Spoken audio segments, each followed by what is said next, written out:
오늘 말씀의 제목은 예배를 회복하자입니다. 예배를 회복하자. 오늘도 하나님의 신령한 말씀을 통하여 은혜 받고 일어나 베델로 올라가 예배를 회복하시고 하늘의 신령한 축복을 받으시기를 주님의 이름으로 축원합니다. 예배는 하나님을 대면하는 시간입니다. 예배 가운데 성령의 임재와 기름 부심이 있기에 예배는 종합 비타민과 같습니다. 단 한 번의 예배로 우리의 운명이 바뀌어지는 역사입니다. 진정한 예배자의 삶 속에 하늘의 신령한 복과 땅에 기름진 축복을 받게 되어 있습니다. 우리의 영혼이 살아나고 우리의 막혀있는 모든 문제가 풀어지고 열려지는 것은 바로 예배입니다. 그래서 예배는 회복이라고 말씀하십니다. 우리가 세상을 살면서 어렵고 고통스러운 일이 생기면 먼저 하나님의 뜻이 어디에 있는지 깨닫는 것이 아주 중요합니다. 본문의 말씀을 보면 야곱은 하나님과의 서원을 까마득하게 잊어버린 채 세상 속 세겜에 머물고 있었습니다. 세겜은 세상을 상징하는 우상의 땅이며 범죄의 땅이며 고통과 멸망의 땅이라고 합니다. 야곱은 세상 속 세겜에 머무는 동안에 말로 못할 괴로운 사건이 터지고 말았습니다. 야곱이 하나님의 뜻을 저버리고 내 생각, 내 방법대로 살았기 때문인 것입니다. 야곱이 바닥을 치며 절망 가운데 있을 때에 하나님께서 야곱에게 찾아오셔서 지난날에 잊어버린 약속을 일깨워 주시며 이렇게 말씀하고 계십니다. 너는 이제 세상을 좋아하지 말라. 일어나 베델로 올라가 거기서 단을 쌓으며 예배를 회복하라고 말씀하고 계십니다. 베델은 야곱이 하나님을 처음 만났던 곳입니다. 야곱이 처음으로 하나님을 만났던 첫사랑을 회복하고 하나님의 관계를 확실하게 하여 진정한 예배자의 삶을 살기를 원했던 것입니다. 하나님께서 야곱에게 어떻게 하기를 원하는지 말씀을 통하여 하나님의 뜻을 깨달아 보겠습니다. 첫째로 보면 하나님께서 일어나 베델로 올라가 예배를 회복해야 된다고 말씀하고 계십니다. 본문 1절을 보면 하나님이 야곱에게 이르시되 이렇게 말씀하고 있어요. 오늘 하나님께서 우리에게 말씀하시는 말씀인 것입니다. 하나님이 야곱에게 이르시되 일어나 베델로 올라가서 거기 거주하며 내가 내 형 에서의 낯을 피하여 도망하던 때에 내게 나타났던 하나님께 거기서 제단을 쌓으라 하신지라. 아멘. 우리 하나님께서 야곱에게 일어나 베델로 올라가라고 명령하시고 계십니다. 하나님께서 야곱에게 베델로 올라가서 거기서 거주하며 그 장소에서 단을 쌓으며 예배를 드리라고 말씀하고 계신 것입니다. 하나님께서 야곱에게 축복의 지름길을 알려주시는 말씀이라고 볼 수 있습니다. 일어나라, 올라가라. 그리고 거기서 단을 쌓으며 예배를 회복하면 축복해 주실 것이라고 약속하고 있는 말씀과도 같습니다. 베델로 올라가라는 말씀은 예배를 통하여 다시 하나님을 만나라는 말씀인 것입니다. 야곱은 이 말씀을 듣고 지난 날을 생각하며 노숙인의 신세가 되었을 때 가장 비참한 인생길에서 하나님이 꿈속에서 만났던 장소를 기억하는 것을 보게 됩니다. 창세기 28장 10절에 보면은 오늘 본문 1절에 내가 내 형 에서의 낯을 피하여 도망하던 그때에 바로 하나님께서 꿈속에 나타나셨던 그 말씀을 기억하게 하시는 것입니다. 창세기 28장 10절을 보면 야곱이 브엘세바에서 떠나 하란으로 향하여 가더니 한 곳에 이르러는 해가 진지라. 거기서 유숙하려고 그곳에 한 돌을 가져다가 베개로 삼고 거기 누워 잘 때에 하나님이 꿈속에 나타냈던 것입니다. 12절을 보면 꿈에 본적 사닥다리가 땅 위에 서 있는데 그 꼭대기가 하늘에 닿았고 또 본적 하나님의 사자들이 그 위에서 오르락 내리락 하고 이렇게 꿈속에서 나타나서 하나님의 영계의 세계를 보는 것입니다. 그래서 여러분들이 세상을 살면서 꿈을 꿀 때 하나님께서 하나님의 역사를 계시하여 주신다는 것을 깨닫고 소중하게 생각하시기를 주님의 이름으로 축복합니다. 오늘 이 말씀을 보니까 굉장히 놀라운 말씀이에요. 꿈에 봤을 때 이 말씀인 것입니다. 꿈에 봤더니 사닥다리가 땅에 서 있는데 그 꼭대기가 하늘에 닿아 봤고 본즉 하나님의 사자들이 오르락내리락 하는 것을 보았다는 것입니다. 13절에 보니까 또 본즉 여호와께서 그 위에 서서 이르시되 나는 여호와니, 하나님의 음성이 들렸어요. 꿈속에서 여호와께서 그 위에 서서 이르시되 나는 여호와니 너의 조부 아브라함의 하나님이여 이삭의 하나님이라. 내가 누워있는 땅을 내가 너와 내 자손에게 주리라. 이렇게 꿈속에서 나타나셨어요. 그리고 축복을 주시겠다고 약속하고 계십니다. 14절을 보면 내 자손이 땅의 득불같이 되어 내가 서쪽과 동쪽과 북쪽과 남쪽으로 퍼져갈 것이며 땅의 모든 족속이 너와 내 자손으로 말미암아 복을 받으리라. 이렇게 말씀하고 계셔요. 근데 야곱은 굉장히 비참한 신세가 되고 에서의 낯을 피하여 도망하던 비참한 신세, 절망하고 있을 그때에 하나님이 찾아오셨다는 것입니다. 하나님이 이렇게 좋으신 하나님이라고 저는 생각합니다. 그때 뭐라고 말씀하시는 거예요? 15절을 보면 이렇게 말씀하십니다. 내가 너와 함께 있어. 내가 너와 함께 있어. 여러분 세상을 살면서 힘들죠? 그럴 때 하나님의 말씀을 믿으세요. 하나님은 끊임없이 우리와 함께 하기를 원하십니다. 내가 너와 함께 있어. 내가 어디로 가든지 너를 지키며, 이렇게 말씀하고 있어요. 너를 이끌어 이 땅으로 돌아오게 할지라 내가 네게 허락한 것을 다 이루기까지 너를 떠나지 아니하리라. 이렇게 말씀하고 계셔요. 우리 하나님은 참 좋으신 하나님이라고 생각합니다. 우리 하나님 끊임없이 우리에게 찾아오셔서 가장 어렵고 고통스럽고 비참하고 살아갈 소망이 없을 때에 벼랑 끝에 있을 때 하나님이 찾아와 주셔서 이렇게 약속하고 있는 말씀이기도 합니다. 내가 너와 함께 있어. 내가 어디로 가든지 너를 지킬 거야. 내가 너를 보호해 줄 거야. 내 소원이 이루기까지 내가 절대로 너를 떠나지 않을 것이라고 약속하고 있는 말씀인 것입니다. 하나님께서 이렇게 야곱에게 힘을 주시며 위로해 주시는 말씀인 것입니다. 바로 그때 야곱이 잠이 깨어 이렇게 말하는 것을 볼 수가 있어요. 창세기 28장 16절에 야곱이 잠이 깨어 이르되 여호와께서 과연 여기 계시거늘 내가 알지 못하였도다. 여러분들, 우리 하나님이 어디 계신지 잘 모르고 우왕좌왕하고 어렵고 힘들 때 낙심하고 있잖아요. 그럴 때 하나님이 찾아오셔서 우리에게 위로해 주시면 얼마나 놀랄 일이에요. 그럴 때 하나님이 나와 함께하고 계시구나, 이런 위로가 되는 힘과 용기를 주는 놀라운 기적의 역사가 일어난다는 것을 깨닫기를 바랍니다. 그래서 야곱이 그때 그렇게 말하는 거예요. 하나님이 여기 계신지 몰랐습니다. 그러나 하나님이 과연 여기 계시거늘 내가 알지 못하였다. 이렇게 말하고 있어요.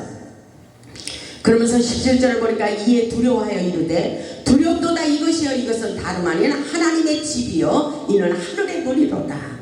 어느 곳에서나 하나님이 우리와 함께 하심을 믿으시기 바랍니다. 하나님께서 우리에게 함께하고 계십니다.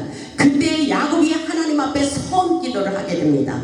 야곱은 고통 가운데 하나님을 만나고 하나님께 서원을 하게 되는 내용의 말씀이 있어요. 20절을 보니까 야곱이 서원하여 이르되 하나님이 나와 함께 계셔서 내가 가는 이 길에서 나를 지키시고 먹을 떡과 입을 옷을 주시어 내가 평안히 아버지 집으로 돌아가게 하시오면 여호와께서 나의 하나님이 되실 것이요 내가 기둥으로 세운 이 돌이 하나님의 집이 될 것이요 하나님께서 내게 주신 모든 것에서 10분의 1을 내가 반드시 하나님께 드리겠다고 이렇게 하나님 앞에 서원을 하는 것을 볼 수가 있어요. 우리는 어렵고 힘들 때 마지막 카드가 서원 기도예요. 하나님께서 서원 기도, 금식 기도를 하면 반드시 놀라우게 급속하게 응답해 주시는 것을 깨달을 수 있기를 주님의 이름으로 축원합니다. 오늘 본문의 말씀을 보면 야곱이 편안한 생활을 하다 보니까 그때 하나님께 서원한 것을 까맣게 잊어버리고 살았던 것입니다. 그러나 우리 하나님은 그 약속을 잊지 않았다는 사실을 깨달아야 돼요. 하나님께서 우리가 한 말을 다 듣고 접수하셨다는 것을 잊지 마시고 하나님과 서운한 것이 있으면 꼭 지킬 수 있기를 주님의 이름으로 축원합니다. 하나님께서 기억하게 하십니다. 이 약속을 꼭 서운한 것을 지키도록 우리의 환경을 몰아가실 때가 있는 것입니다. 둘째로 보면 우리의 죄를 청산하고 육신적인 생각을 버려야 된다고 말씀하고 있어요. 우리가 바꿔지면 우리의 인생도 바뀌어지게 돼 있는 것입니다. 그래서 본문 2절을 보면 야곱이 이에 자기 집안 사람과 자기와 함께한 모든 자에게 이르되 너희 중에 있는 이방 신상들을 버리고 자신을 정결하게 하고 너희들의 의복을 바꿔 입어라. 이렇게 말하고 있어요. 하나님이 싫어하는 것은 다 버려야 된다는 것입니다. 하나님이 원하시고 기뻐하는 삶을 살기 위하여 철저히 버릴 것을 버리고 비울 것을 비우는 삶을 살아야 된다고 하는 것입니다. 야곱은 모든 가족들과 함께 그들이 지니고 있던 이방 신상들을 다 버리기로 작정했습니다. 우상을 타파했다는 것입니다. 그리고 자신을 정결하게 하였습니다. 그리고 의복을 바꿔 입었습니다. 변화된 삶을 의미하고 있는 것입니다. 육신의 사람이 영의 사람으로 바뀌어져야 된다는 말씀인 것입니다. 야곱은 가족을 모두 살리기 위하여 다 버리고 하나님이 기뻐하는 삶을 살기로 결단하는 것을 보게 됩니다. 순종은 축복의 통로요. 하나님은 우리가 변하지 않고 거듭나지 않으면 우리에게 축복을 줄 수 없다고 하기에 모든 것을 버리고 비우고 세상을 초월하는 삶을 살기를 원하시는 것입니다. 보면 3절을 보면 우리가 일어나 베델로 올라가자, 같이 함께 베델로 올라가기를 원했어요. 가족을 구원하기 위해서, 가족을 회복시키기 위해서입니다. 우리가 일어나 베델로 올라가자, 내 환난 날에 내게 응답하시며 내가 가는 길에서 나와 함께 하시는 하나님께 내가 거기서 제단을 쌓으려 하노라, 이렇게 말하고 있어요. 야곱은 순종과 함께 확신 있는 믿음으로 거룩한 삶을 살기 위해서 일어나 베델로 올라가자, 이렇게 말하고 있던 거예요. 환난 날에 내게 응답하시고 분명히 하나님께 기도하면 반드시 응답해 주시는 것입니다. 그래서 내가 가는 그 길에서 나와 함께 하시는 하나님, 그 하나님의 말씀에 순종하여 모든 것을 초월하고 하나님의 뜻대로 살아야 되겠다는 결심을 하게 되는 것을 보게 됩니다. 결심, 결단 있는 마음과 믿음이 중요합니다. 하나님의 뜻대로 사는 것이 아주 중요하다는 것입니다. 보면 4절을 보면 그들이 자기 손에 있는 모든 신상들과 자기 뒤에 있는 귀고리들을 야곱에게 주는지라, 야곱이 그것들을 세계 근처 상수리 나무 아래 묻어버렸어요. 야곱은 자기 자신의 얽매여 있던 옛 습관들을 청산하고 자신이 좋아하던 우상과 같은 것들을 세계 상수리 나무 아래 묻어버리고 새 출발을 하겠다는 믿음의 결심인 것입니다. 오늘 우리에게 믿음이 중요합니다. 결단하는 마음이 중요해요. 세상 것을 초월하고 하나님만 바라보며 하나님의 말씀 중심 안에서 살아야 되겠다는 믿음의 결단이 아주 중요한 것입니다. 하나님께서 버리라면 버리고 떠나라면 떠나야 되는 것입니다. 하나님 앞에 진실한 마음을 가지고 모든 것을 철저히 버리고 떠나면 우리 하나님이 책임져 주십니다. 야곱의 가족들이 베델로 올라가는 길은 안전하였던 것을 볼 수가 있어요. 보면 5절을 보면 그들이 떠났으나 하나님이 그 사면 고울들로 크게 두려워하게 하셨으므로 야곱의 아들들을 추격하는 자가 없었더라. 아멘. 하나님께서는 당신의 백성들을 거룩하게 하시고 이방 가운데서 그들을 높여서 이방 세력들이 두려워서 추격하지 못하게 만들어버리는 거예요. 우리를 두려워하게 만드는 것입니다. 세상 사람들이. 우리 하나님께서 대적하는 무리들을 쫓아버리시고 추격하지 못하도록 사방으로 막아주시고 함께 하신다는 사실을 믿음으로 받아들일 수 있기를 주님의 이름으로 축원합니다. 야곱의 아들들을 추격하지 못하게 했어요. 다시 말해서 대적하지 못하도록 하나님께서 막아주시고 보호해 주셨다는 것입니다. 아멘. 세 번째로 보면 하나님께서 축복을 주신다는 것을 믿어야 돼요. 본문 9절을 보면 야곱이 바다나 아람에 돌아오매, 그러죠? 바다나 아람에서 아람에서 돌아오매 하나님이 다시 야곱에게 나타나사 그에게 복을 주시고, 아멘. 하나님께서 다시 나타났어요. 야곱이 바다나 아람에서 돌아오매 다시 나타나셔서 축복을 부어주시는 말씀인 것입니다. 10절에 보니까 하나님이 그에게 이르시되 내 이름이 야곱이지만은 내 이름을 다시는 야곱이라 부르지 않겠고 이름을 바꿔주셨어요. 이스라엘이 내 이름이 되리라, 이렇게 말씀하고 계십니다. 이스라엘이 내 이름이 되리라, 야곱이라 부르지 않겠다는 것입니다. 그의 이름을 이스라엘이라 부르게 되었습니다. 이것은 하나님께서 명예회복을 시켜주시고 육신적인 야곱이 영적인 하나님의 사람으로 바뀌어지자 놀라운 축복을 부어주신다는 약속의 말씀인 것입니다. 11절을 보니까 하나님이 그에게 이르시되 나는 전능한 하나님이라, 이렇게 말씀하셔요. 한번 우리 생각해 보시기 바랍니다. 하나님이 우리와 함께 지금 소통하고 계시면서 하나님이 우리와 함께 다정하게 우리의 이름을 부르시면서 이렇게 야곱과 같이 축복을 주시겠다고 약속하는 말씀이라고 생각해 보시기 바랍니다. 오늘 11절에 그렇게 말씀하시잖아요. 하나님이 그에게 이르시되 나는 전능한 하나님이야. 아멘. 전능하신 하나님은 모든 것을 하실 수 있는 분이라는 것입니다. 아멘. 그래서 제가 매일 기적의 하나님, 능력의 하나님, 축복의 하나님, 전능하신 하나님이 우리 하나님이라고 말하잖아요. 그와 똑같은 역사가 일어나고 있어요. 나는 전능한 하나님이라. 아멘. 생육하며 번성하라 이렇게 말씀하십니다. 생육하고 번성하라 한 백성과 백성들의 총회가 내게서 나오고 왕들이 내 허리에서 나오리라. 아멘.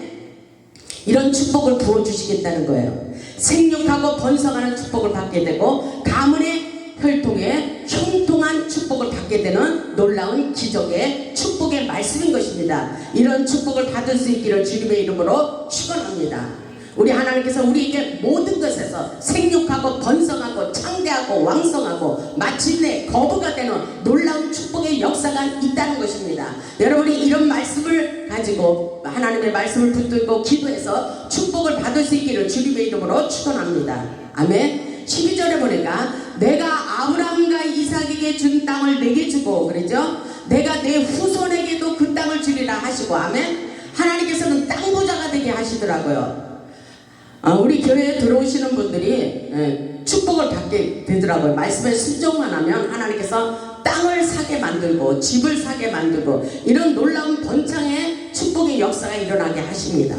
아멘. 제가 말을 할 때는 다 하나님께서 주신 메시지예요.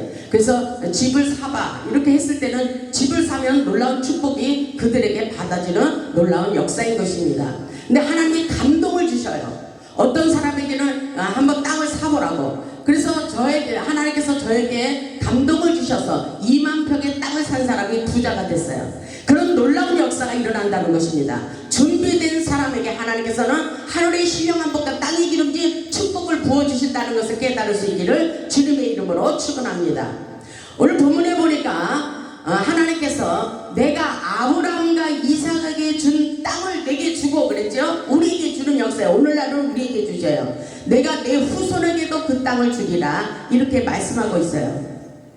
모든 사람들에게 이와 같은 순종하는 자들에게 축복을 부어주시는 것입니다. 13절에 보니까 하나님이 그와 말씀하시던 곳에서 그를 떠나 올라가시는지라. 이 말씀은 굉장히 영적으로 깊은 말씀이에요. 성령의 임재 가운데 예배 속에서 하나님께서 약속하시고 하나님께서 우리에게 깨닫도록 역사하시고 지혜와 계시의 말씀을 주시고 앞으로 너에게 이러한 축복을 주실 거야 하고 하늘로 올라가시는 장면의 말씀이라고 생각합니다. 영으로 오셔서 하나님의 메시지를 주시는 거예요. 지혜와 계시의 말씀을 주신다는 것입니다. 오늘 여러분에게 하나님께서 약속하시고 여러분을 향한 하나님의 놀라운 축복의 메시지가 있을 것이라고 생각해 보시기 바랍니다. 하나님이 그와 말씀하시던 곳에서 그를 떠나 올라가시는지라. 하나님이 영으로 오셔서 하나님의 음성을 듣게 되는 장면의 말씀입니다. 그렇기 때문에 예배는 하나님을 대면하는 시간인 것입니다. 야곱의 인생은 예배에서 회복되었어요. 하나님의 임재, 하나님의 음성, 하나님의 축복은 언제나 예배와 깊은 관련을 가지고 있다는 것을 깨달아야 돼요. 그래서 예배는 치유며 회복이라는 것입니다. 아멘. 여러분 마음으로 감동이 느껴지지 않아요? 성령의 기름 부심이 우리 안에 흘러가게 돼 있어요. 우리의 딱딱한 심령에 답답한 영혼에 하나님의 성령의 기름 부심이 올라가서 하나님의 음성을 들을 수 있다는 것을 깨달을 수 있기를 주님의 이름으로 축원합니다. 오늘 14절의 말씀을 보니까 하나님의 음성을 듣고 야곱이 이렇게 하고 있어요. 야곱이 하나님이 자기와 말씀하시던 곳에 기둥 곧 돌기둥을 세우고 그 위에 전제물을 붓고 또 그 위에 기름을 붓고 이렇게 하고 있죠. 하나님이 자기와 말씀하시던 곳에 이름을 베델이라 불렀더라. 베델은 바로 하나님을 만난 장소이기도 한 것입니다. 하나님을 만나면 이렇게 인간이 변화되게 돼 있는 거예요. 하나님이 이렇게 하지 않아도 하나님의 깊은 사랑을 깨달으면 하나님의 말씀에 전적으로 순종하며 하나님만을 기뻐하는 삶을 살아가게 돼 있는 것입니다. 세상을 초월하는 삶이에요. 물질을 초월하고 인간을 초월하고 모든 것을 초월하고 우리는 하나님만을 바라보며 하나님을 기뻐하는 삶을 살게 되어 있는 것입니다. 야곱은 전제물을 드리고 그의 기름을 붓고 예배를 드렸어요. 하나님의 함께하는 예배의 자리는 우리의 인생을 역전시키는 축복의 자리인 것입니다. 아멘. 예배가 회복되어야 우리의 인생의 길이 열리는 역사예요. 우리 모두 야곱처럼 잃어버린 모든 것을 회복하기 위하여 일어나 베델로 올라가시기를 주님의 이름으로 축원합니다. 여러분 마음이 어때요? 하나님의 은혜가 쏟아진다고 생각해 보시기 바랍니다. 하나님의 은혜, 하나님의 능력은 어디에서부터 흘러가는 거예요? 우리 안에 믿음입니다. 믿음. 성령님이 우리 안에 역사하시면 우리에게 놀라운 감동을 주시는 거예요. 아, 하나님이 살아서 역사하시는구나. 오늘 하나님의 메시지를 들어보세요. 너무나도 깊은 거예요. 세상에 그 어떤 것과 비교할 수가 없는 거예요. 하나님의 사랑을 느껴보시기 바랍니다. 세상적인 육신의 옷을 벗어버리고 영적인 의복으로 갈아입어 보시기 바랍니다. 잃어버린 모든 것을 회복하기 위하여 철저히 순종하는 마음을 가져보시기 바랍니다. 우리 모두 하나님께 무엇을 선하며 약속했는지 하나님과의 약속을 잊지 마시고 지킬 수 있기를 바랍니다. 지금 생각나서 하나님의 약속한 것이 무엇이지? 하나님과 약속했던 그 무엇이 있을 것입니다. 여러분의 마음속에 어떤 생각을 가지고 있습니까? 하나님과의 약속. 저는 하나님과 약속해서 하나님의 성전을 건축했어요. 이것은 하나님께서 저에게 은혜로 주신 하나님의 성령의 메시지였어요. 그래서 믿음으로 순종하게 되었어요. 이 모든 것은 하나님께서 우리에게 소망을 주시는 거예요. 고통 속에서 우리에게 기도할 때 하나님의 꿈과 소망을 불러 일으켜 주시는 것입니다. 오늘 여러분들 하나님을 만나 보시기 바랍니다. 하나님께서 야곱을 부르시며 베델로 올라가라고 하신 이유는 하나님께서 약속을 실행하고 축복해 주시기를 원하셨던 것입니다. 우리 모두 진정한 예배자가 되어 하나님을 기쁘시게 하는 삶을 사시기를 주님의 이름으로 축원합니다. 하나님께서 우리를 예배의 자리에 부르신 것은 바로 잃어버린 모든 것을 회복시켜 주시기 위해서라고 여러분 믿음을 가질 수 있기를 주님의 이름으로 축원합니다. 하나님의 은혜를 생각하면 여러분의 입가에 미소가 저절로 나는 거예요. 이 말씀이 너무나도 좋지 않아요? 내가 너와 함께하리라, 너를 지켜주리라, 너의 모든 소원이 이루어지기까지 내가 너를 떠나지 않을 거야. 얼마나 좋은 말씀이에요. 하나님께서는 끊임없이 우리를 사랑하시기 때문에 소망을 주시는 거예요. 낙심하지 말라는 거예요. 믿음을 가지고 하나님의 말씀을 붙들고 일어서라는 것입니다. 일어나 베델로 올라가라. 일어나 베델로 올라가라. 거기서 단을 쌓을 때에 내가 너에게 놀라운 축복을 부어주실 것이라는 말씀인 것입니다. 꿈을 가지시기 바랍니다. 여러분에게 반드시 놀라운 축복을 부어주실 것입니다. 그리고 여러분의 자녀들에게도 놀라운 하나님의 은혜와 은총과 능력과 축복이 쏟아지도록 역사에 주시리라 믿습니다. 우리 모두 베델로 올라가 하나님을 만나 하나님께 인정받고 처음 사랑을 회복하여 능력받고 축복받아 하나님께 영광 돌리는 복음의 산 증인들이 다 되시기를 주님의 이름으로 축복하며 말씀을 마치겠습니다. 아멘.